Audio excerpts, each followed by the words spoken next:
If you watched any of my videos on Dragon Ball Super, you probably think I hate it. And it is kind of true, to be honest. I dislike many aspects of this series. Animation, story, you name it. But I am still watching it. Why am I still watching it? Because for me, there is a small aspect I like, and I think it is overlooked by most people.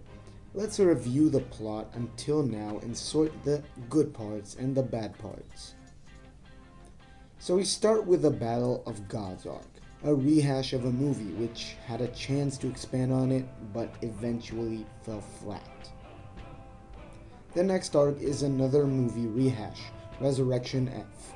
It had the chance to fix a mediocre movie and produced a mediocre arc overall, arguably worse than Battle of Gods.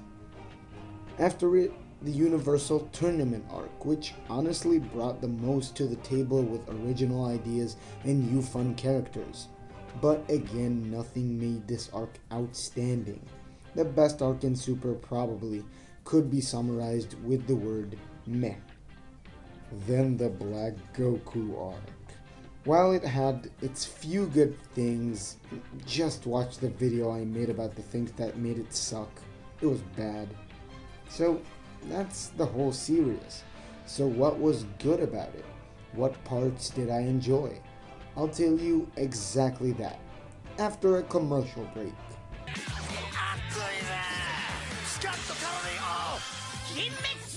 Just kidding. The parts I like are certain episodes.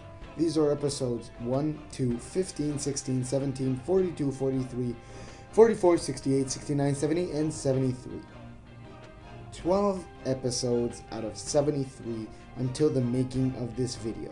What ties these episodes together? They are so-called filler. I find it funny that people use the term filler in these circumstances, since the literal meaning of the word is anime content not based on the manga. But of course, there is no manga that Dragon Ball Super is based on. But I understand why they are called filler, because they do not develop the plot. These so-called filler episodes are mostly comedic and feature much more slice of life than action. They cover subjects like Goten and Trunks adventuring, Mr. Satan arranging funny tournaments, Krillin doing police work, families expanding, Goku babysitting his grandchildren, comedic fights with a rally and some baseball action. All are lighthearted and deal with everyday life. And you know what? Right now I think this is what Dragon Ball Super does best, and what I would want to watch more of. I would gladly watch an entire episode of Krillin simply being a badass as a police officer, or more fun adventures with Goten and Trunks, instead of the way over-the-top baseless action we are getting right now. The pinnacle of these slice-of-life episodes came in episode 73, when Gohan was cast as a double in a movie about the Great Saiyaman. First, we see his dynamics of his relationship with Videl, and for the first time since Dragon Ball Z, Videl is a real character, with emotions and motives. How refreshing! We get to see great comedy, lighthearted and fun action, Gohan's character actually showing development, and the best thing is that this mini arc continues to another episode. And in a bit of a transition, I will summarize my thoughts. While writing this script, I came to realize this not only makes sense for me, but for many fans of Dragon Ball. Let me explain. The older fans of Dragon Ball and Dragon Ball Z grew up on characters like Goku, Vegeta, Gohan, and the rest of the cast. They were heroes. They were role models. But the important thing to remember is the time perspective. Back then, most fans were kids, including me.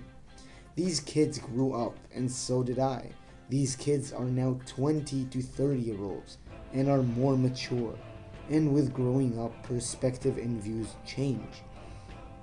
Today, powering up is still epic, battles are still epic, but you have to admit it gets a bit tired, especially with characters that as a kid you saw break all the limits. These characters got older together with the fans. Goku, as silly as he is a grandfather right now. Gohan has a daughter, the same Gohan we saw as a 5-year-old. Krillin is no more a backdrop Z fighter. He is a policeman. He has a real job. He is an extraordinary man in an ordinary job. I wish Super would realize what it can do with those characters. Instead of sticking with the break all limits mentality of Z, I wish the series would have shifted its tone to a more relaxed slice of life style. This way we could see, as people who grew up on the Dragon Ball characters with them, the same characters develop and progress in a mature way like we did, dealing with real people issues. Now of course I'm not saying the older fans dislike epic fights or any other aspect of Z, or that disliking these same aspects in Super is wrong. And of course the series is aimed at children, the crowd that makes the most money, so I don't think it is likely that the series will have a dramatic tone change. But still, that's what I wish would happen, a tonal change in the series, which by comparison would be similar to the original Dragon Ball with some slice of life elements, because to me this seems to be the best thing about Super right now, the best thing that is working for Super right now. Those small filler episodes showing real life situations with the characters that I grew up on. Did you think it was over? I thought so too. But in the middle of editing, episode 74 came out.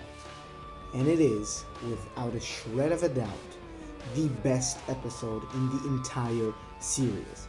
Hands down. The reason I had to put it in the same video is because this episode ties with what I talked about in so many ways. Let's see. First, it is starring Gohan. We see Goku for about 10 seconds and we get a funny joke out of it. And let's talk about humor. This episode nailed it. So many great comedic moments. Action? You got it. Character development like never before. We see Gohan's character actually get developed. And personally, I was ecstatic when that happened. When I saw the connections of Gohan as a kid to Gohan as an adult, as a family man, and as a fighter. And the best thing here was the tension. A battle that was not close in power level to those of gods. A battle between a mediocre Gohan and a random monster alien. And it had stakes.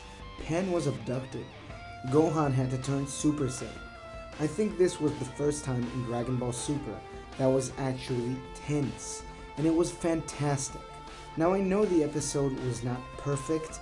Animation was still not great, and Pan's abduction was ended a bit lazily, but still, this was, without a doubt, the best episode in Dragon Ball Super in my opinion, and it was great. All I can do is ask for more of it. Thank you guys very much for watching. If you liked the video, please click on the like button. If you have anything to add or say, you're welcome to use the comment section. If you want to watch more of this kind of content, you can click the annotations on the video, and if you like my videos, please consider subscribing to my channel. Thanks again for watching, and see you on my next video.